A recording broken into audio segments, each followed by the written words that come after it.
విశాఖలోని Gajuwaka police station ఎదుట ఓ ప్రియురాలు ఆత్మహత్య యత్నం చేసుకుంది. ప్రియుడు అన్యాయం చేశాడని గాజువాక పిఎస్లో ఫిర్యాదు చేసింది.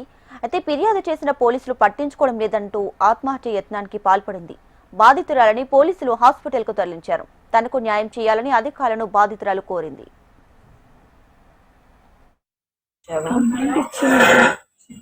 కంప్లైంట్ ఇస్తున్నాను, వాళ్ళు కూడా నాకు సపోర్ట్ చేశారు. కానీ ఆడు చేసుకున్నంత వాళ్ళు ఏం చేయలేమమ్మా అని చెప్తున్నాను.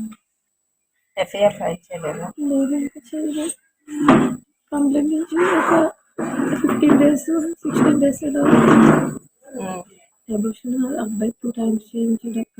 అంటే టాబ్లెట్స్ తెచ్చి వేసేసి డబ్బుస్కెళ్ళి తెచ్చి తినిపించి తీసి నేను పోలీసులు తీసుకొచ్చి జాయిన్ చేసి పోలీసులు తెచ్చి అక్కడే ఉన్నారు, వాళ్ళ ఫ్యామిలీ అంతా అక్కడే ఉన్నారు.